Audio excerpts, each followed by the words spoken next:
Hi everyone, welcome back to another episode of the Butterfly Analogy. On today's episode, I have a wonderful guest. Her name is Genevieve. Welcome, Jen. Hello, it's such an honor to be here with you. Thank you for doing this with me. I really appreciate you, and thank you for bringing me here. I've never been here before. It's one of my favorite places that I love so much, and I thought it was perfect for this episode. Thank you so much. So how does this place resonate with you exactly? How'd you find it? So I moved to Huntington about 9 years ago, and I never really immersed myself into the community. But when I come here to Heckscher Park, I feel a sense of community. I feel like I'm part of the town.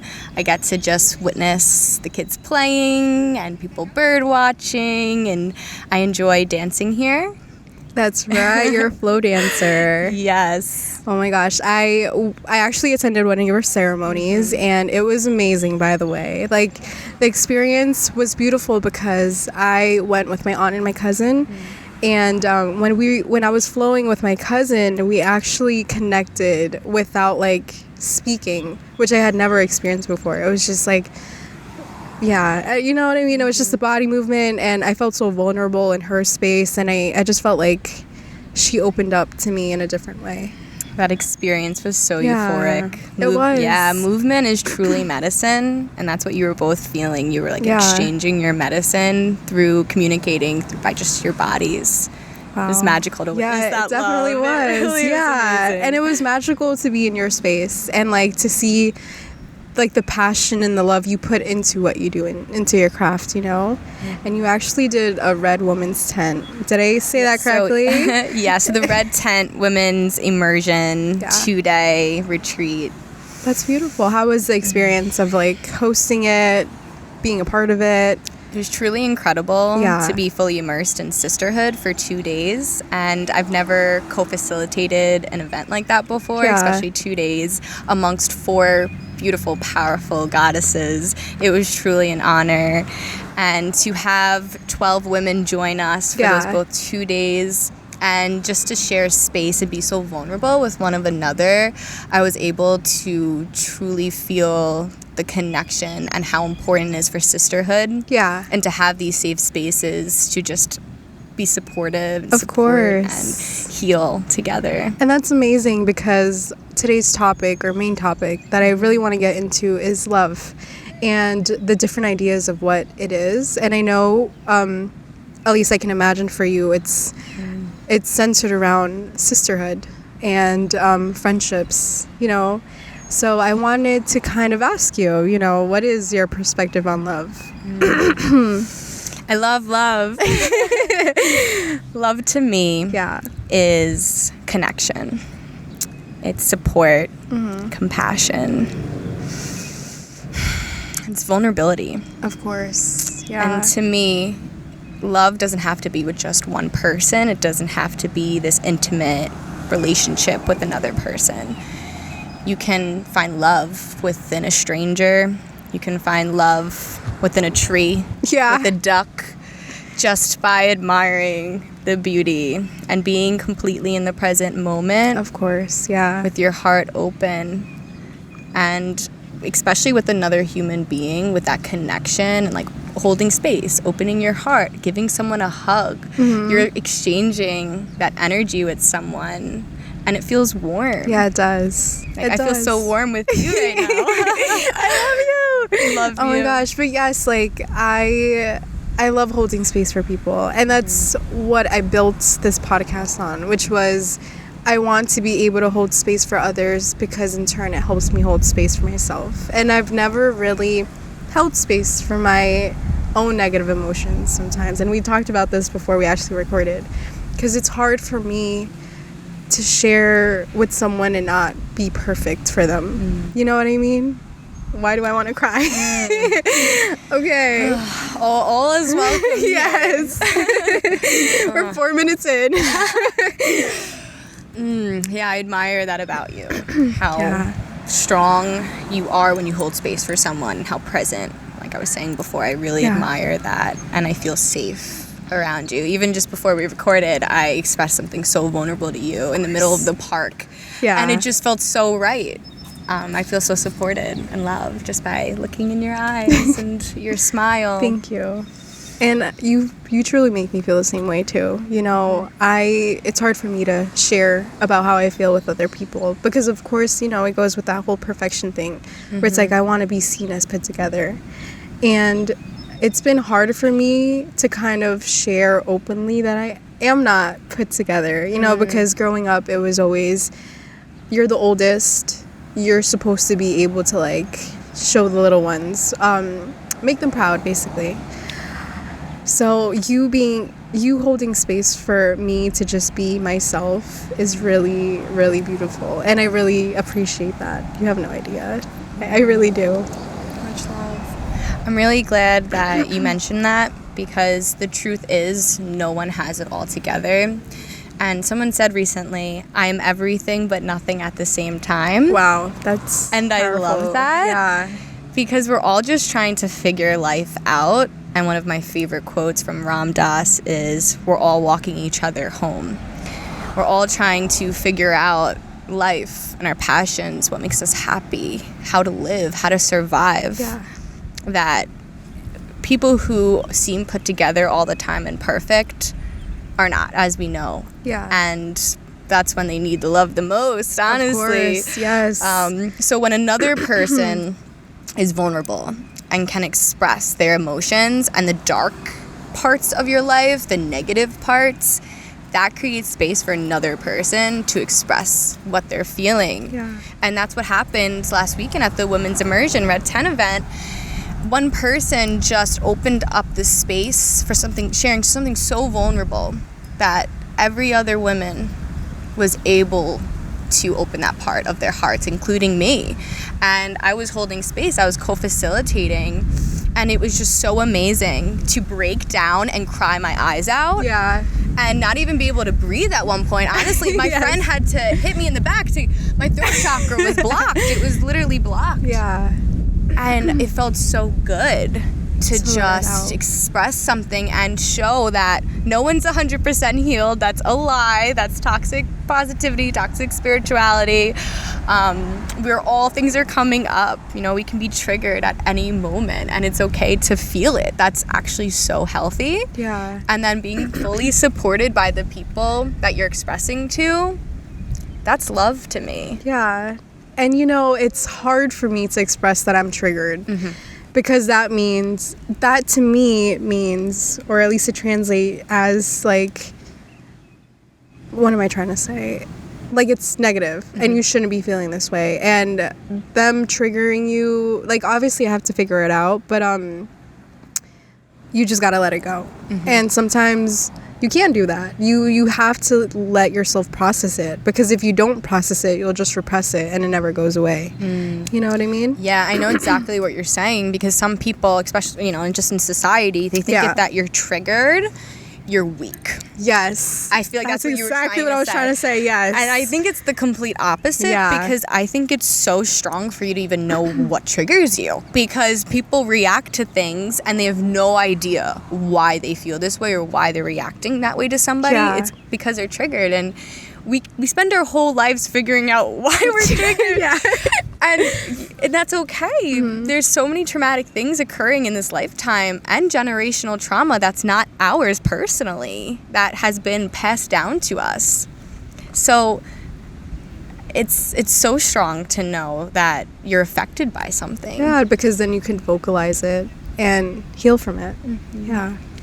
That's so true. You know, you helped me really reframe that thought because for so long I felt like it's wrong to be triggered and I get shameful around it because it's like I shouldn't be feeling this way. Why am I feeling this way? Why can't I just be healed, right? But then again, it's like that toxic mindset where it's like it's okay to not be healed. It's okay to not have it together and to get triggered and to let yourself just be in that space and, you know, I guess self-reflect on like why exactly it is that I feel a certain way. And sometimes it's not anything we're doing wrong. Yeah. And especially when we go to these spaces that are really healing, like the Red 10 event or just workshops, we come back to a space and around people that aren't doing the same work that we are. So, of course, we're going to get triggered by things because we can be, vibrating so much love and feeling so much joy, and you just had a tremendous breakthrough, and then someone in your life does something that hurts you, triggers you, and that could set you back. But knowing that you did that for a reason, and it's practice. Healing is practice. It's practice. Life is practice. I love that. Oh my gosh. We're practicing life every day. Yes. That's what we're doing. No, but it's so true, because I vocalized to you before that I felt like I made so much progress. Come to find out, I get into a relationship and it just dwindled from, like, all the progress I made just, like, went to poop, basically. But then now, you're right. It is practice. You just got to get back up and do it again. Rise, just like a phoenix. Let's get more into the event last week. So, we were kind of talking a little bit about platonic love, right? What does platonic love mean to you? Like I was saying before, I could find love in a tree. I believe that soul connection, when you look at someone in the eyes, it doesn't matter what else is there, what they look like, what gender, anything of that. I just look in someone's eyes and I see so much love, and I feel that you can have a deep connection with someone and feel in love with them. Yeah. But it doesn't have to be in this romantic sexual way. Yeah. It can just be like admiration. Yes. Or this sensual feeling that you get in your body because you're like, oh, I just love this person. That's how I feel about all my sisters. I'm just like, I just want to kiss you and hug you because I love you so much. Yeah. That's how I feel. Like, you are, like, for my sisters, especially my soul sisters and my sisters in my family, everybody that I love, all the people in my life, I see myself in them, so how can I not love them? And I always say, if you think about how you would treat your best friend, then how would you treat yourself? Like, you're your best friend. And if you're not treating your best friend with unconditional love, then it's just like, you kind of have to sit with that a little bit. Oh, yeah. That makes a lot of sense, because we spend a lot of time with ourselves. And if we can't necessarily treat ourselves the way we would treat others, we can't necessarily do the same for others. Does that make sense? It's like we can only do for others what we do for ourselves, is what I'm essentially trying to say. Like, does that make sense? Yes, it makes sense. Okay, because I was kind of getting a little insecure. Because I kind of went into like a little babble. Yeah, I was like... So going back to last weekend, so we're going to also talk about this too. Of course. So being sensual with yourself, and then being sensual with other people. So for me, I've never truly been like sensual with myself. Like, recently, a couple years ago, I started giving myself hugs. Like, I'll just be like, I need a hug. I'll just hug myself because I spent a lot of time alone. I haven't been in an intimate relationship in 5 years, and I never was not, I guess, intimate, you can say, with my friends. Like, we didn't hug each other all the time, and I didn't really, like, lay with them and cuddle. And I love when friends do that, but I just didn't do that with my friends. So hugging myself always felt, like, kind of odd. It's just like, this different feeling. But it's one of the most beautiful feelings to hug yourself and give yourself, like, a shoulder rub and, like, massage your body. Yeah. And, like, giving yourself love. And... with the sisterhood that's expanding and that's growing with me, we've been so intimate and sensual in such a friendly, beautiful way, gentle. And last weekend, there's this beautiful practice called a sensorium. So I'll explain a little bit about it. Yeah. So basically, it's 3 groups of women. One woman is laying down, and another woman is sitting by the head, and then another one is by the feet. So the woman laying down is wearing a blindfold, and the other 2 women, so they're like, one's putting essential oil, lotion on the legs, and just starting to almost just like give love to the other person, pamper them, massage them, be gentle and soothe. And just, know it's comforting for me when I experienced it. With 2 of my sisters, Ariadne and Brittany. Ariadne is the woman who opened up our eyes to this beautiful practice that she learned, and she, you know, carried this with her and to share with other sisters. It's so beautiful. Because I've never heard about this practice in my life. I've never heard of it either. Yeah. And it's amazing because you can not only do it with your sisters, but you can do it in with your romantic partner. Yeah. And you can, you know, go any way you want to with it. But with this, you know, we have our clothes on and we're safe and comfortable. We make sure, you know, we give that consent. They know exactly what we're doing. We're not doing anything sexual at all. It's just sensual. Yeah. So like we'll put like a feather on the leg, and the experience is you're laying there and your 5 senses are activated. Oh, yeah. And for me, it took me back to childhood. And I thought about my mother and how when I'm a baby, my mom, you know, rubbed my skin. She cleaned me. She just touched me all over in such a beautiful, sensual, caring way.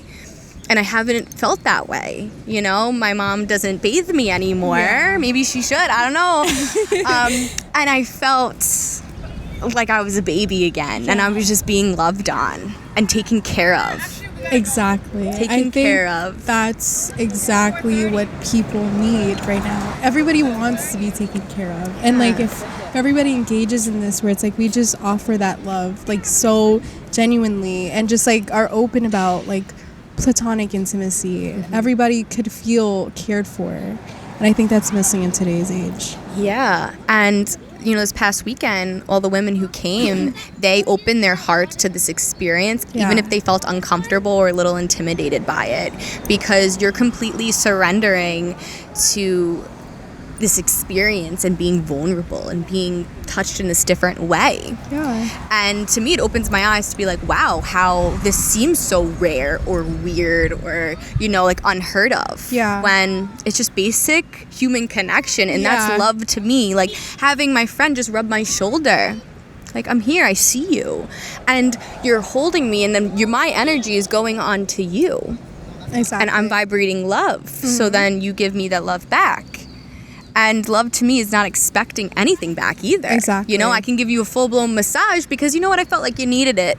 You know, if you were feeling tense, and I would not expect that back. Love, it has no expectation. It's unconditional. It's unconditional, and not in an unhealthy way, you know? It's like if a lot of people in relationships who are in toxic relationships, they use unconditional a lot. Like, I love you unconditionally. So you can verbally abuse me or physically abuse me or hurt me, but I will never leave you.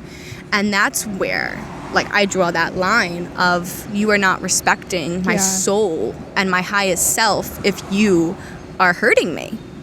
So it's just like knowing that, like, love flows both ways. Definitely. You know, you can't build a kingdom with one person. That's like rising true. up. Yeah, it takes two. Definitely. And it's true. I don't know yet how to implement that line though. Because for me, it's so easy to let people, I guess, step over me because I want to feel seen and I want to feel loved and I want to feel, I guess, needed. So it's easy for me to just dismiss everything somebody's doing that hurts me. So I guess what I'm trying to say is, like, how do you, in, like, your relationships, because it doesn't only happen intimately, it does happen, like, with family and friendships, too. How do you really enforce a boundary and stick to it? Yeah, it's definitely still a learning process, especially with my family. Yeah. Because you grow with your family, they see you in all these phases, and it's tough, you know, if you're, like, growing and you're changing and clashing. Yeah. And that's what I'm experiencing. But for me, what really helped me just in, like, with my family or intimate relationships and friendships is starting with myself and my love for myself, because I noticed the way I react to people, if they hurt me, it's like, where did it stem from? You know? So since I've been on this self-love journey, when I awakened when I was 20, so 4 years ago, I've been on this beautiful journey. Because I've had a lot of anger inside since I've been a child, and I've had a hard time, like, keeping friendships or having trust and not getting mad at people so easily, or all those expectations and all of these things. And I'm like, do I even have love for myself? You know, do I have patience for myself, respect? Do I have boundaries? Do I follow my boundaries? how can I understand another person's boundaries if I can't even respect mine? Mm-hmm. So I noticed in past relationships, I was always anxious. I didn't have trust issues, and I still am battling that of fully trusting.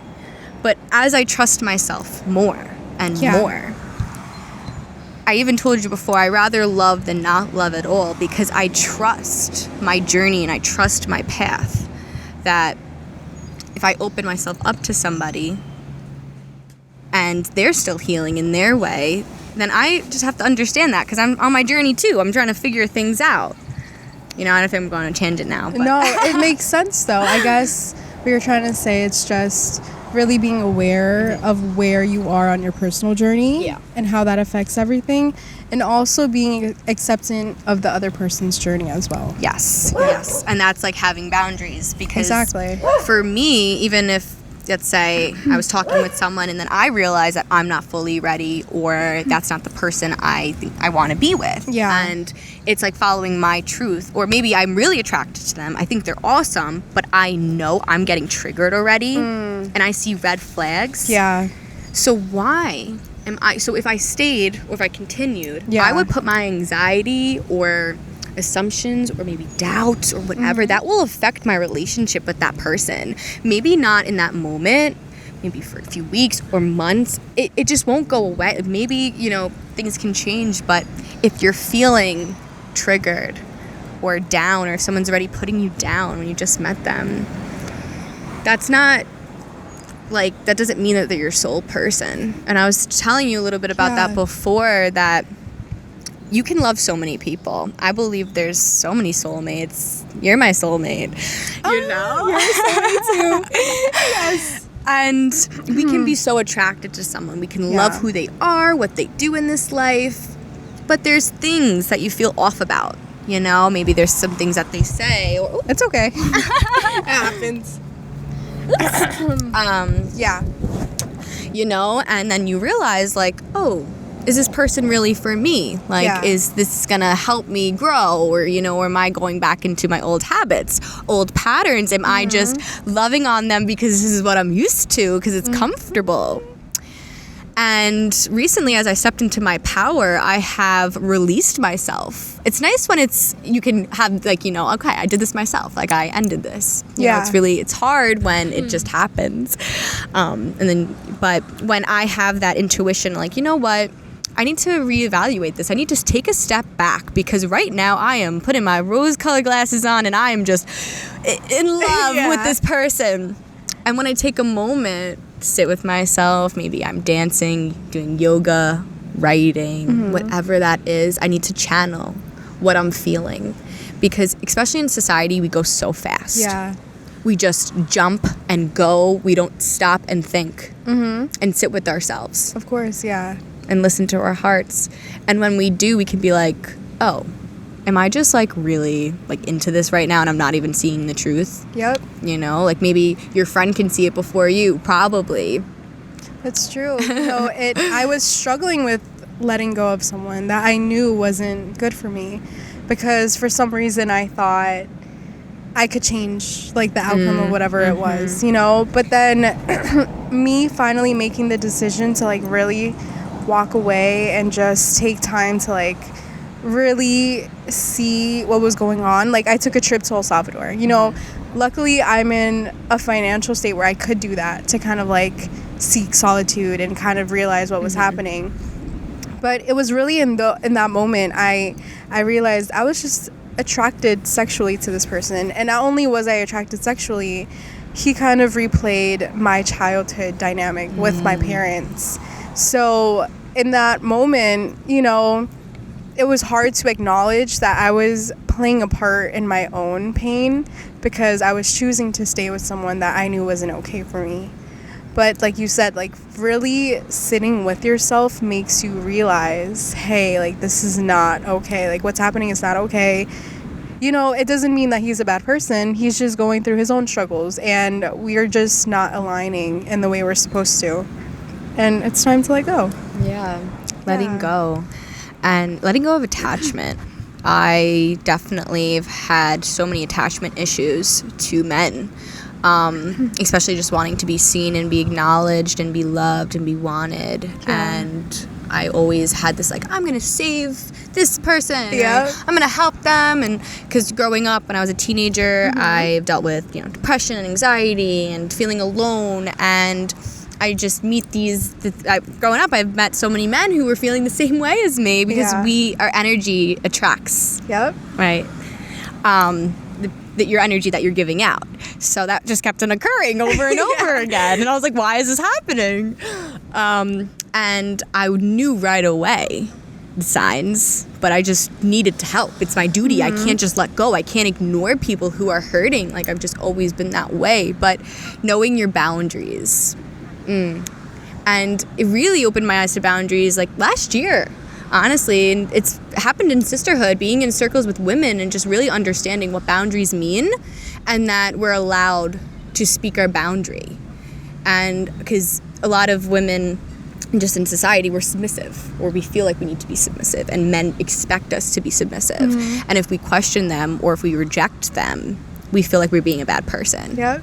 And I've struggled with that so much, and I suppressed my own feelings, concerns, and all these things because I didn't want to hurt another person. And I was just hurting myself for so long. And I abandoned my heart. I wasn't listening, and I didn't love myself for so long. I didn't know how to.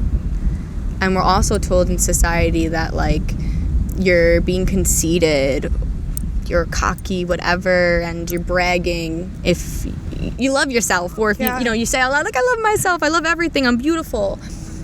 But why? It makes no sense to me as I like really understand how powerful it is to like uplift one another and empower. And I love when my friends say how beautiful they are. Yes. And that's the thing. It's like loving yourself or being in a space where you have that confidence is empowering, and people see it as dangerous. So I feel like sometimes they see your empowerment and they see the confidence and they just get scared of it or intimidated or whatever it is, that they kind of want to like destroy it in a sense, right? Is destroy I get what you mean. A certain word? There's a lot of resentment and jealousy with that. Yeah, there you go. Yeah. That women just then totally shy themselves away from even hearing what that person has to say, and maybe they could have been a sister. You know?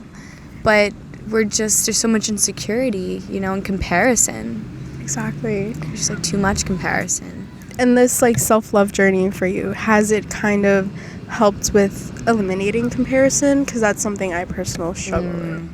Yes. I notice now when I start getting thoughts of comparing myself to people, because it definitely comes up. So they do happen. Yes, it still happens for sure, because we're always going to feel like we're not where we want to be. I mean, I think that's just life within itself, because we're not always going to be where other people are. We all have different journeys. Yeah. And we could want something, but that's just not our path. So there's many times where I catch myself just being like, I want that, or like, look at her in that clothing, or whatever it is, right? Yeah. And then I just like take a breath and I just admire that person for what they have and how they're living their life. And I just, I admire it and I love it because I need a second though. Yeah. And then that's the whole practice of spirituality, of healing. It's we, sometimes get lost, and then what we've practiced and what we've integrated into our mind and our thoughts, in that moment, that's when we use it, and just saying, I love myself and I love my life. And that's the power of affirmation and mantra. Because in the moment, I could be crying my eyes out and just not liking myself, but then I'm going to say, I love myself and all of these things, because then I'll feel that. I'm saying it to myself. Yeah. And then, you'll believe it. Your body will feel it. Words are powerful. Definitely. Yeah, they're so powerful. I'm actually going to just scooch over because the sun is like crazy. I know, it's crazy. But I'm listening. Yes. Yeah, and especially when you're like hating on yourself and you're saying you don't deserve love and all of these things, like, how are you going to attract that love that you desire? That is so true. Yeah. That is true. And I think that is something definitely people need to hear of too. which, so thank you for saying that, because, you know, on Instagram and like on Snapchat, whatever, we see these messages of like, you know, if you don't love you, who's gonna love you? And I feel like it's so overgeneralized that people don't really see the importance behind it. Does that make sense? Yeah, 100%. Yeah. And if you're loving a different version of yourself that's not authentic and true, it's not truly you. So when people get to know you as well for like who you truly are, it's confusing, you know, it's not transparent.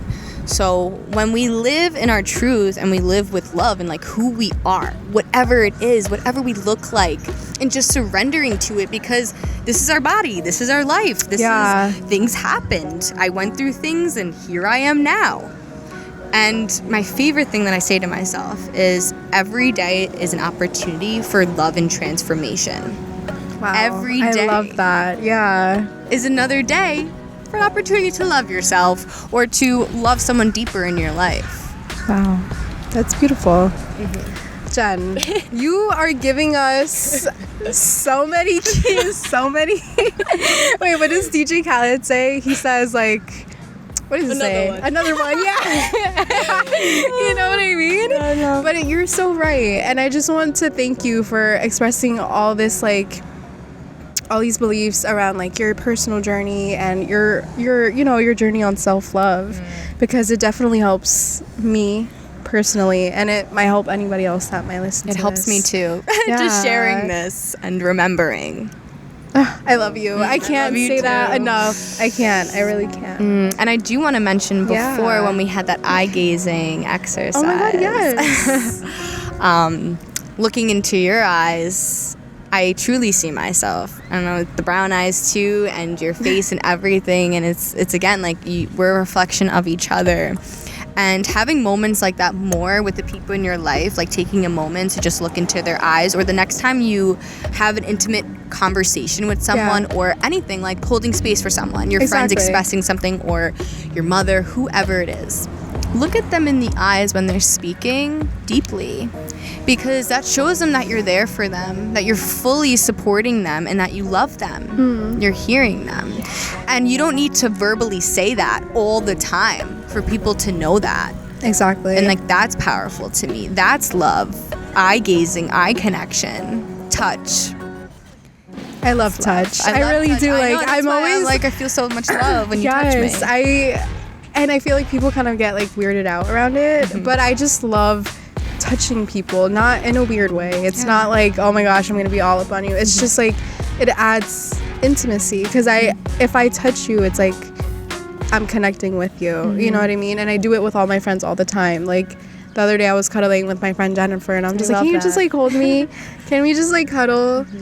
And I'm just very affectionate. And, you know, I think that's something that should be celebrated more. Affection between platonic friendships. Yeah, it should be spoken more, celebrated more. And it just starts with speaking about it. Exactly. You know, like how people feel about touch. And another thing I want to mention, when I was saying before how like growing up I didn't really have many friends who were like intimate in that way and like wanted to cuddle. And now when it happens in the moment, like sometimes I feel like I have my guard up, and then I just have to remind myself like, I love this. Yeah. I love it. I'm just not used to it. And I'm opening myself up to it again. And maybe in the moment, like I like forget. I'm like, oh, I want to like give back too. Because I always felt like I had to give, but it's so okay to just receive. But acknowledging like the balance between a friendship, and like my one friend, she said that her love language is quality time, but she loves giving like touch. And it's so amazing to know what your love language is, and you can let your friends know, like my love language is touch or communication or, you know, support. So it's cool to explore that too. I think there's like some quizzes online, like knowing what your love language is. So I definitely like recommend if anyone doesn't know. Yeah, definitely. There's so much information on the web that you guys could look into. YouTube has lots of videos on it too. I know my love languages are affection, feeling supported, like you said, and just like somebody really truly listening to me. Yes. Yeah, communication is a big one for me, and listening, because when you're present with me, you're present with my soul, and you're acknowledging your space. So, Yeah. When did you start learning about your personal love languages? Like, when did that become aware to you? Honestly, last year. Like, it's always been present of what I crave from a relationship is like the communication, but like shedding a lot of layers from like my past self and like my traumas, I'm realizing that like I thrive from community connection and acknowledgement for who I am in my soul. Not that I need constant validation, but just acknowledgement of like that I'm human and that you see me. And I guess it's from being like spending so much time alone and like being by myself that I've just spent so much time acknowledging myself and my feelings that when I receive that from another, I'm like, wow, like this is what it's about. Like this right here, having these moments.